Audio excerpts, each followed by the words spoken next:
communauté, j'espère que vous allez bien. Voilà, je vous retrouve pour les énergies de la semaine, mais ça ne sera pas de la semaine. Pour cette fois-ci, je vais faire les énergies pour 15 jours. À partir du moment où je publie cette vidéo, donc vous comptez 15 jours, ça sera les énergies collectives et générales. Qu'est-ce qui va se passer? À quelle sauce on va être mangé pour les 15 jours qui arrivent, pour cette période du mois d'août. Donc là, on arrive sur la mi-août. Donc ça sera à peu près oui, on peut dire que c'est de la mi-août jusqu'à fin août, puisqu'on est bientôt, voilà, au moment où je tourne, on est le 11 août.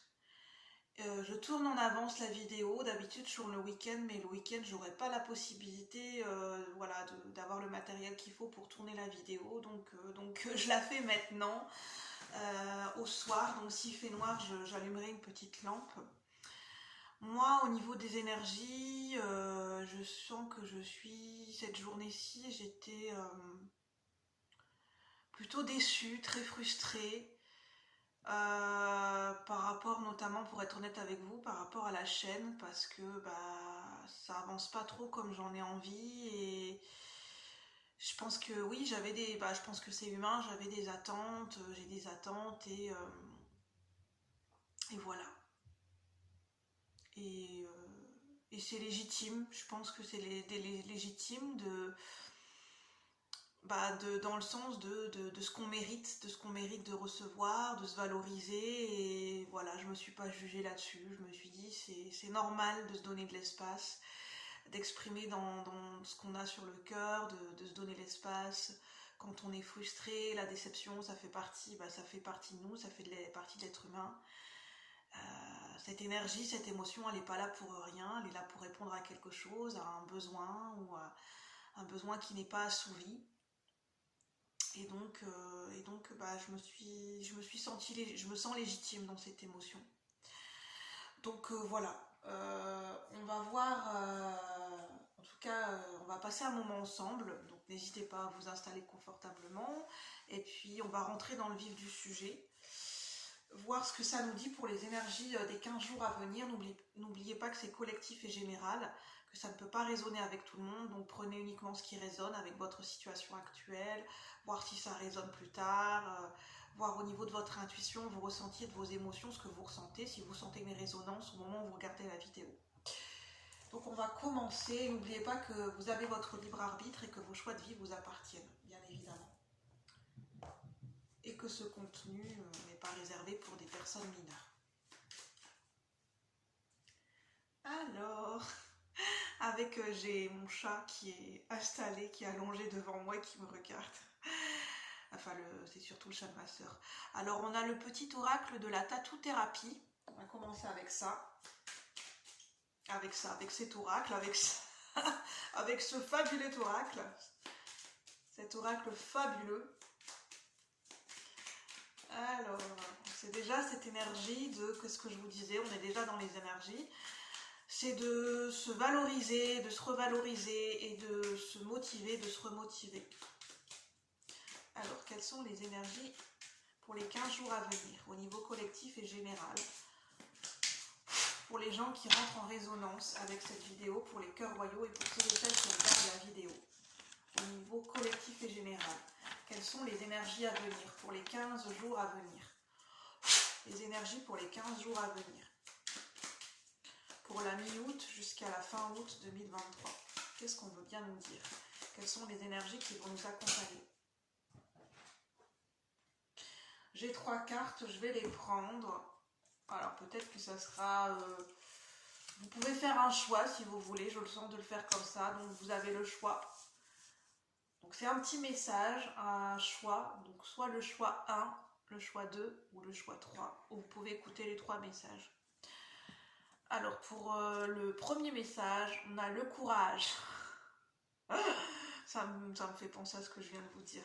Essentiel à ta survie, le courage est là pour te servir. Alors utilise ton super pouvoir. Des forces nouvelles se révéleront de façon imminente et tu vas en avoir besoin. Je parlais aussi de besoins inassouvis. Il est peut-être question d'émotions liées à des besoins qui n'ont pas été assouvis. Oui, c'est ça, des besoins inassouvis. Reste confiante car ta situation va bientôt s'arranger. C'est un message positif déjà, ce premier message. On nous parle de l'amélioration d'une situation en faisant preuve de courage, de persévérance et de volonté, d'utiliser notre super pouvoir de courage pour améliorer les choses, pour faire avancer les choses. Déjà de notre côté par rapport à ce que nous, avec notre propre énergie, on peut mettre en place en fait, par rapport à ce qui est à notre portée. Désolée, je regarde un petit peu que le chat ne fait pas trop de bêtises. Bon, ça a l'air d'aller. Message numéro 2, la protection. On a vraiment des beaux messages. Avance sans crainte et si tu es spirituel, selon la spiritualité, selon ce que ça représente pour vous, reste très attentive et attentive aux signes invisibles, donc aux signes, aux messages de la vie, aux synchronicités, je dirais aussi.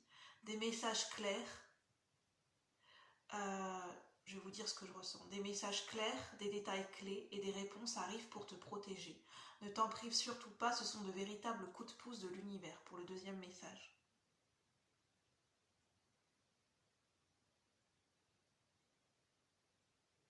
Ce que je ressens, c'est que vraiment cette énergie de douceur,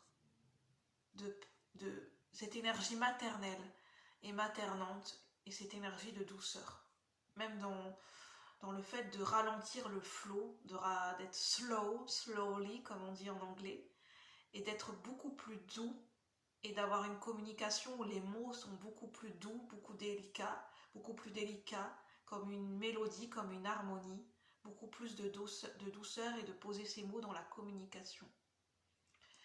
Et vraiment dans la communication avec soi-même, d'essayer d'être plus doux, d'amener beaucoup plus de douceur, d'amour et le fait de se materner dans la communication qu'on peut avoir avec soi-même, dans nos pensées, dans nos émotions, dans notre discours intérieur, dans ces mots qu'on a en nous, ces pensées qu'on a au matin ou qu'on a au cours de la journée, d'essayer de prêter attention à ce qu'on pense de nous et de voir si c'est plutôt des pensées négatives, des jugements, de la dureté ou de la douceur qu'on a envers nous-mêmes à un instant T.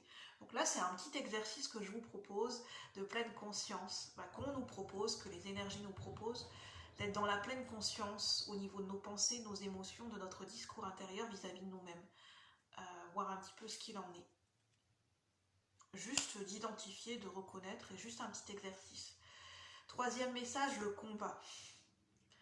On parle peut-être de dualité ou on parle de persévérance aussi. Le combat dans le sens de persévérance. Sois fort et crois en toi dans tous tes combats. Prends le temps, je disais ralentir. Prends le temps de bien estimer le pour et le contre avant de déclarer la guerre.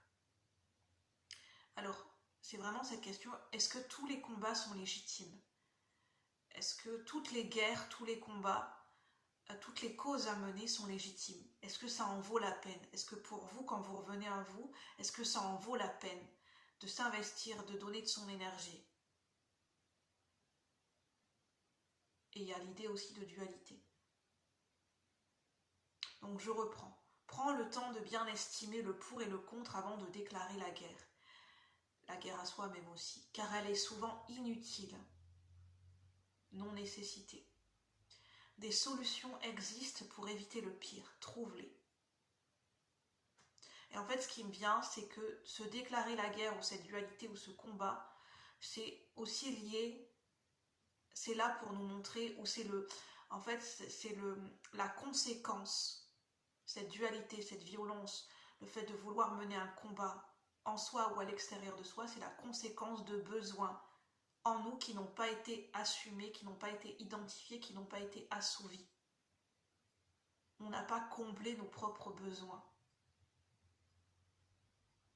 Comme souvent la colère, c'est aussi lié au fait que est-ce que nos besoins, est-ce qu'on prend soin de nous, est-ce qu'on apprend à combler et à nourrir et à répondre à nos propres besoins par nous-mêmes et pour nous-mêmes, ou on attend que ça vienne de l'extérieur?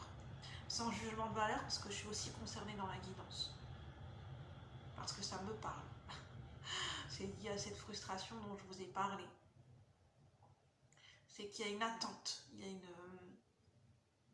une attente qui peut être légitime, selon votre situation. C'est pas question de attente illégitime ou légitime, mais il y a aussi la question en parallèle et en complémentarité de se poser la question et de revenir à soi dans la pleine conscience. Est-ce que nos besoins sont assouvis à un instant T? Il y a vraiment la question des besoins. Donc, je vous montre la carte. N'hésitez pas à mettre sur pause.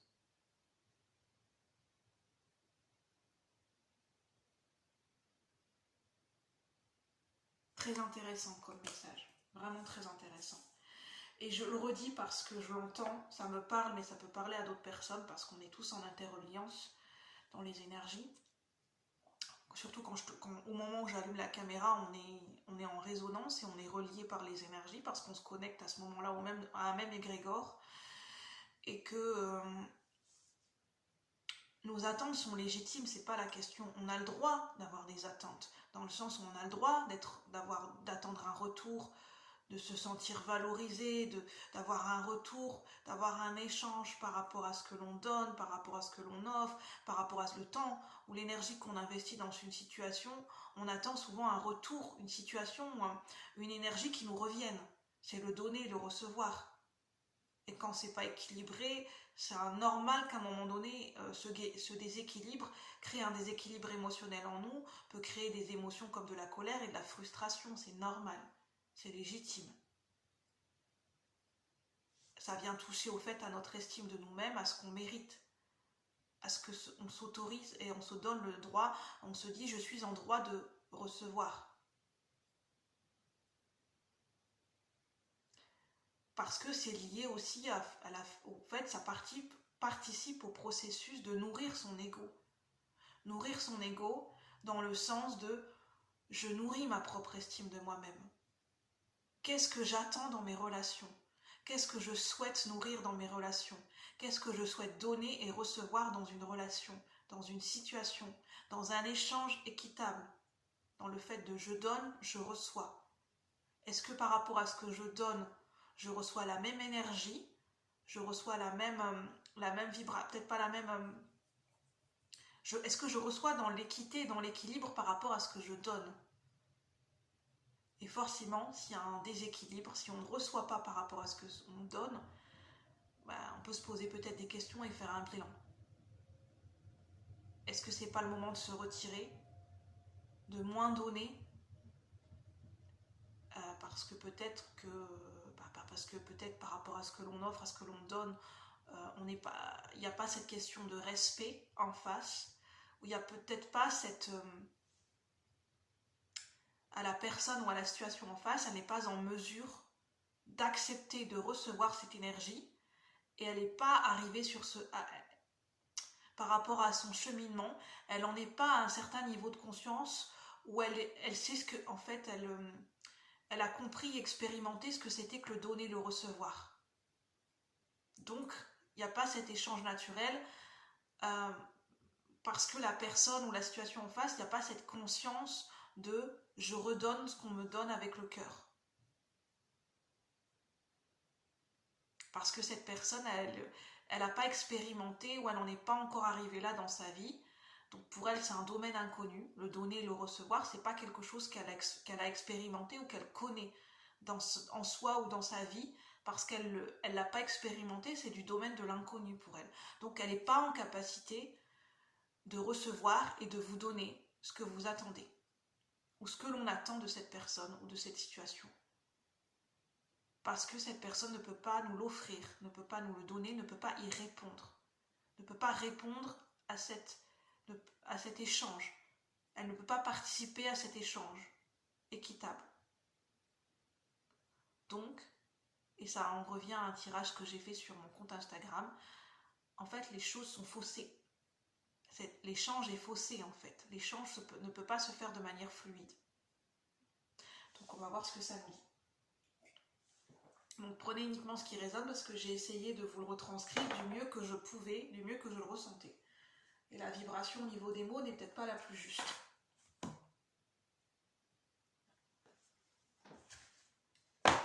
j'espère que vous... voilà. Il n'y a pas de j'espère, vous l'interpréterez selon, selon vos ressentis et selon la manière dont vous le recevez à ce moment-là.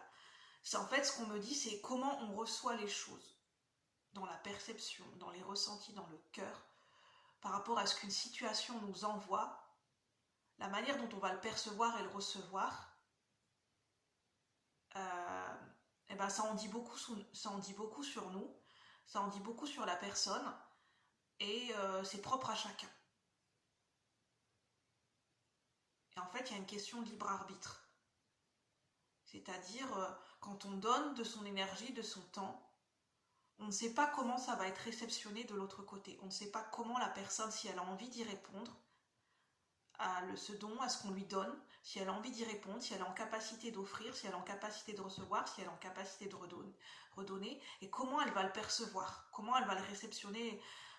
Par exemple, si on lui offre du temps, si on lui offre de l'énergie, si on lui offre des sentiments, une déclaration d'amour, si on lui donne de l'argent, comment elle va le recevoir? Est-ce qu'elle est en capacité de le recevoir? Est-ce qu'elle s'autorise à recevoir? Est-ce qu'elle peut redonner cette énergie? Quand je dis est-ce qu'elle en est là dans son niveau de conscience, est-ce qu'il n'y a pas des blocages? Est-ce qu'elle a guéri certaines choses? Est-ce qu'elle a expérimenté elle a vécu et expérimenté certaines situations qui lui permettent d'être en mesure d'y répondre? Si vous voyez ce que je veux dire. Je passe beaucoup de temps sur cette question et sur cette énergie parce que je sens que pour les 15 jours à venir, ça peut rester intemporel bien sûr, c'est très important. On est beaucoup dans l'énergie du donner et du recevoir. Il y a beaucoup l'énergie du recevoir notamment qui est appuyée. Et la question de ce que je pense être légitime à recevoir. Est-ce que je me sens légitime à recevoir? Est-ce que je me sens méritant? Et où est-ce que j'en suis par rapport à mon estime de moi-même? Et qu'est-ce que je souhaite nourrir? Comment mes relations,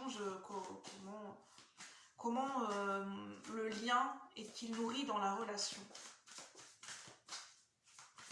Alors, dans les 15 jours à venir, toute relation confondue et tout domaine confondu. Ça peut même être en lien, une relation avec une situation. Alors, quelles sont les énergies pour les 15 jours à venir? De la mi-août jusqu'à fin août 2023, au niveau collectif et général, pour ceux et celles qui regardent la vidéo, pour les cœurs royaux, pour ceux et celles qui rentrent en résonance avec cette guidance. Qu'est-ce qu'on veut bien nous dire? Les énergies complémentaires, quelles sont les énergies qui seront disponibles et présentes pour les 15 jours à venir? J'ai une carte qui s'est mise à part. On a la carte du fou, du mat dans le tarot, donc ça nous parle d'une remise à zéro. Ça me parle de remettre les pendules à l'heure et de refaire une remise à zéro par rapport à tout ce que je viens de vous dire. Repartir de zéro. C'est vraiment la remise à zéro avant de repartir sur un nouveau départ. Il est question d'une remise à niveau. De remettre les compteurs à zéro, d'une remise à niveau, peut-être d'un bilan, de checker ce qui va pas, au niveau de l'équilibre relationnel, de checker, de voir un petit peu ce qu'il en est. Comme on check une liste en fait, comme on fait une liste, par exemple une to-do list ou une liste de n'importe quoi. Vous avez plusieurs catégories et vous dites ça c'est ok, je peux checker, ça c'est pas ok, je peux pas encore le checker. Là j'en suis là aujourd'hui dans ma vie, ça j'ai expérimenté, je me sens compétente là-dedans, je peux checker. Ça peut même être au niveau professionnel.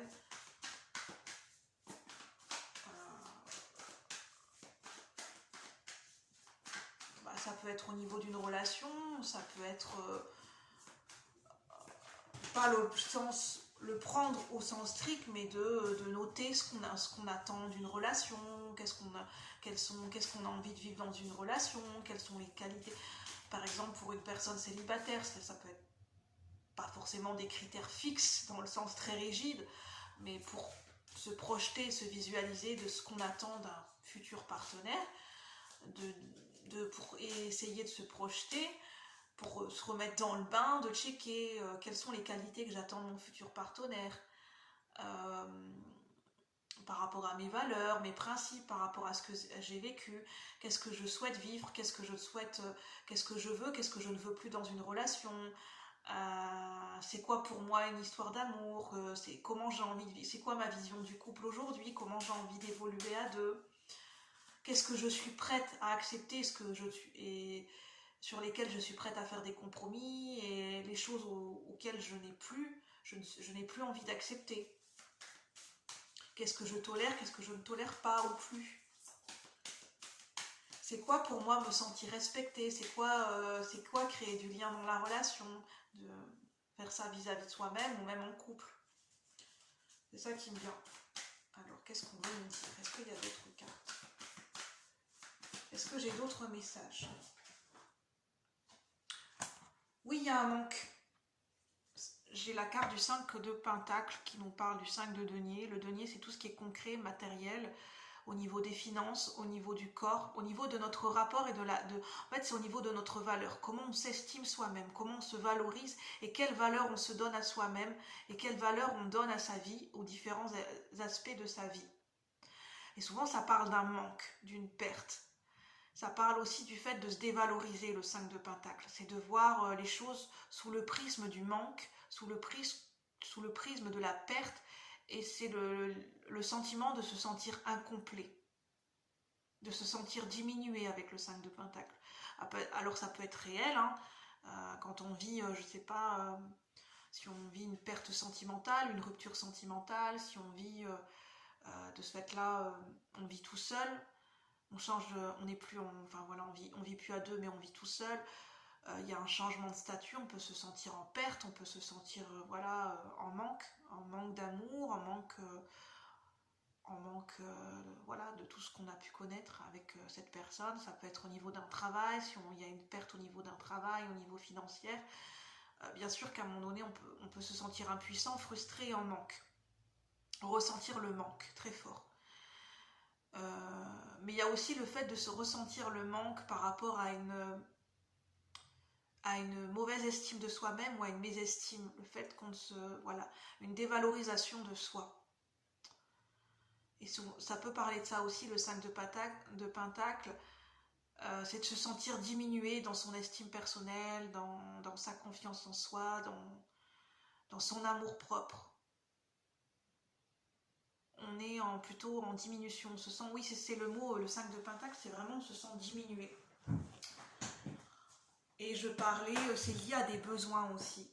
Et ça pose la question de ce que je vais vous dire. Est-ce que nos besoins sont nourris, sont comblés? Est-ce qu'on a identifié? Est-ce qu'on sait reconnaître quels sont nos besoins à l'heure actuelle? Est-ce qu'on est en capacité de façon autonome à répondre à nos propres besoins? Parce que le 5 de Pentacle, ça peut parler de dépendance aussi. Dans le sens où on se sent impuissant, on se sent frustré, on se sent en perte et on se sent diminué. Parce qu'inconsciemment, on attend que les choses on attend d'être nourri par une énergie, une situation, une personne à l'extérieur de nous.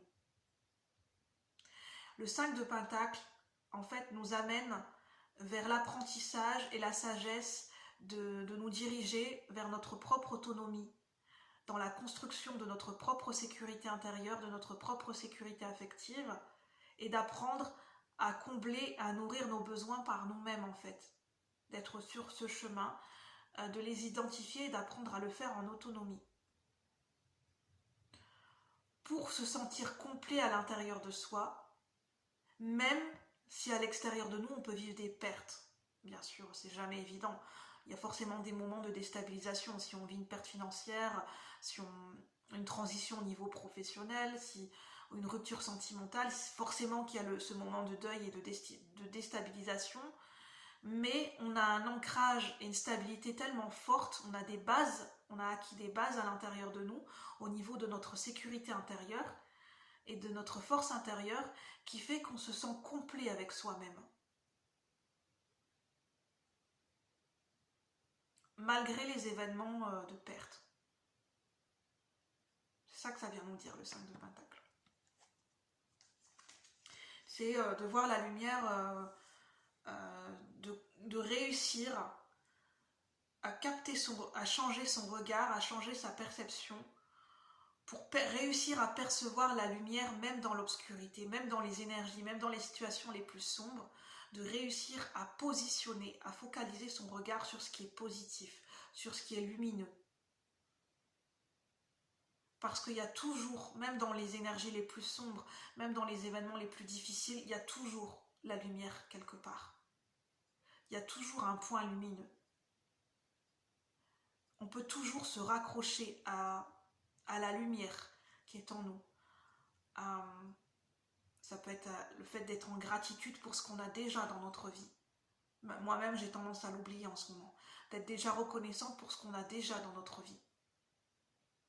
Pour le fait qu'on est déjà avec soi-même. Notre meilleure compagnie, notre meilleur allié, c'est déjà nous-mêmes. On est déjà avec nous-mêmes. Alors, j'ai le roi d'épée aussi. Est-ce que j'ai d'autres messages pour les 15 jours à venir? C'est très profond, hein, les énergies du mois d'août. Je ne m'attendais pas à des énergies aussi profondes. Hein.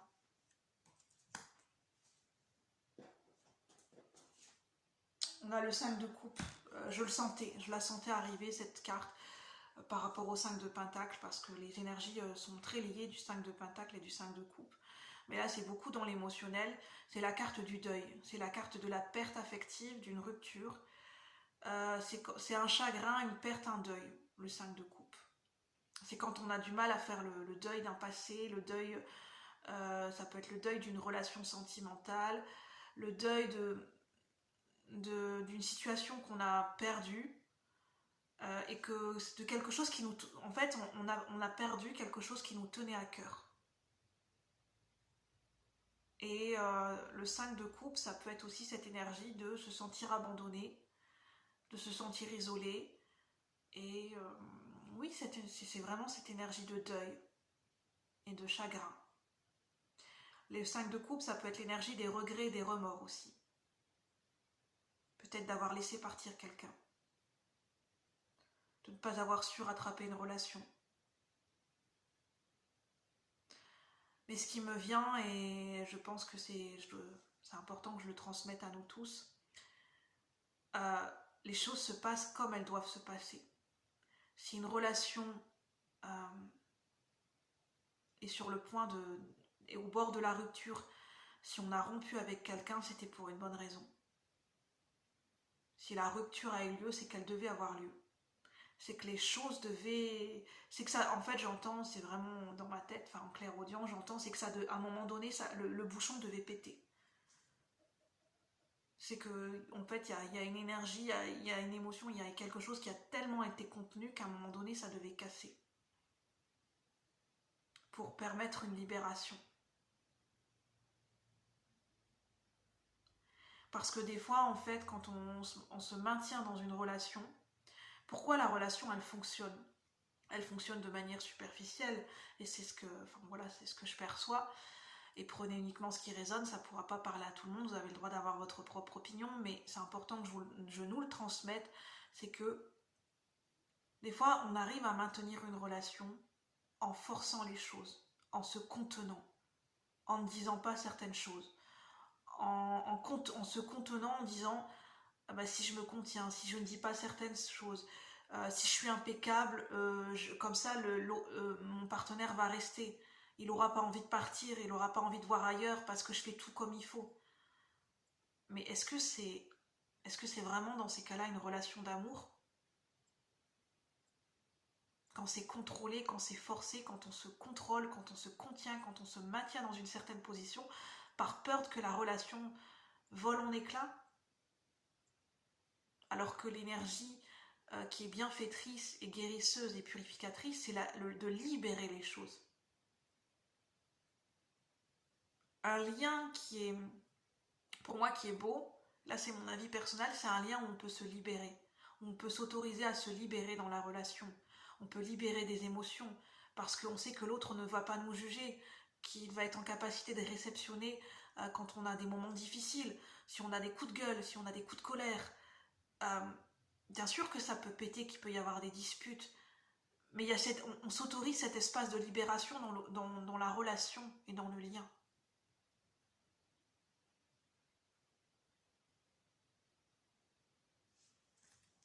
Là, ça me parle dans le fait de trop se contenir. Ça pourra peut-être pas parler à tout le monde.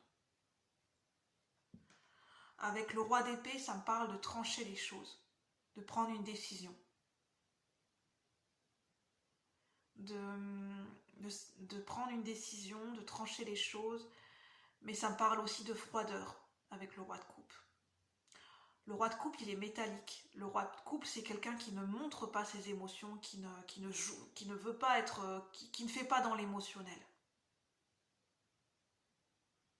Et en fait, ce qu'on m'amène à vous dire, c'est que cette énergie, c'est pas une énergie qui est à favoriser dans les relations de couple. Dans le sens, c'est ni bien ni mal, mais disons que le roi d'épée, c'est pas l'archétype qui est le plus doué en amour. Alors il est doué dans les affaires, dans le professionnel, dans le fait même dans la justice, dans le fait de trancher des décisions très difficiles, d'être même un leader dans une prise de décision. Mais dans les relations de couple, le roi d'épée, c'est celui qui va masquer ses émotions, c'est celui qui va masquer sous un masque de rigidité et de froideur, qui ne va rien montrer, qui ne va pas exprimer ses émotions, qui va contenir ses émotions, et qui aura du mal à s'ouvrir au niveau émotionnel en fait. Alors est-ce qu'il y a quelqu'un en face de vous qui est froid, qui ne montre rien, qui ne veut pas montrer ses émotions, qui a peur de montrer ses émotions? Et de ce fait-là, vous savez pas en fait, vous savez pas si cette personne elle a des émotions pour vous, si elle a des sentiments. Et vous, en fait, ça fait que vous vous contenez. Vous n'osez pas exprimer vos émotions parce que la personne en face ne s'autorise pas à le faire dans la relation.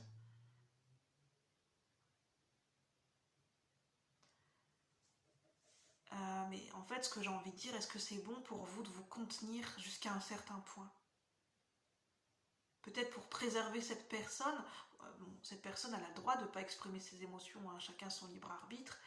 On ne peut pas contrôler, enfin voilà, c'est chacun son libre arbitre. Mais qu'est-ce qui vous empêche, vous, de montrer, de discuter de vos émotions? Au moins, vous allez vous libérer. Et je sais que ça parlera au moins à une personne.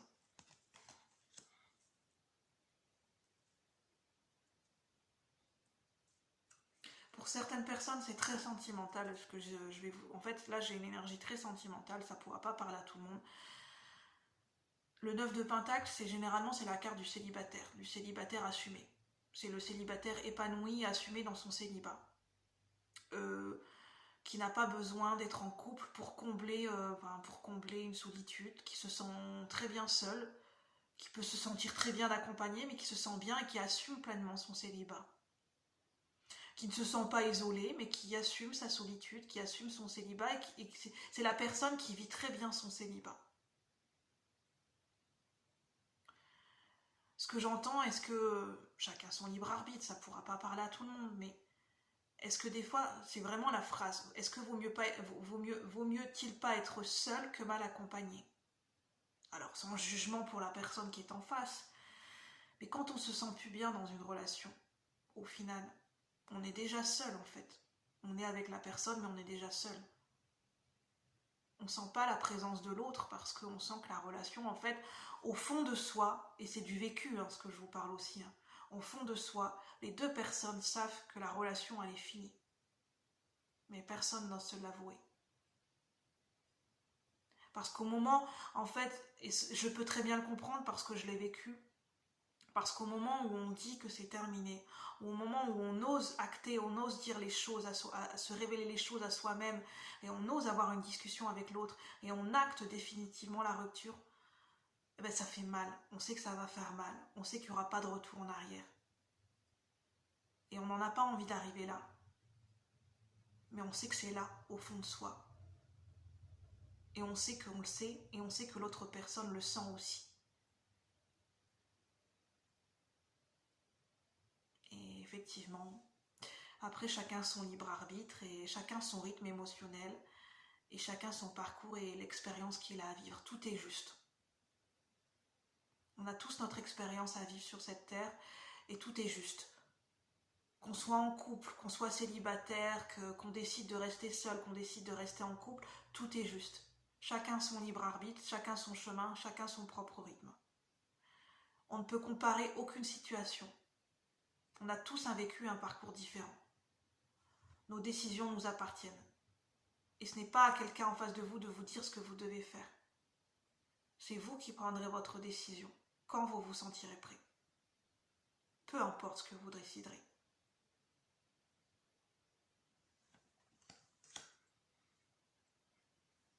C'est très fort les messages que je reçois pour ce soir.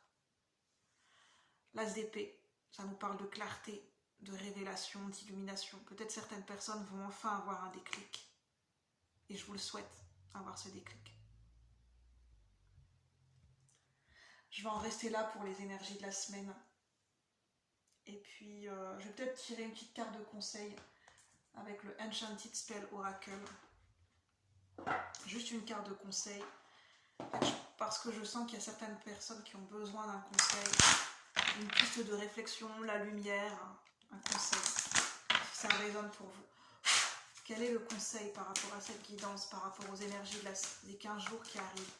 Pour ceux qui rentrent en résonance avec ces énergies, quel est le conseil? L'opulence.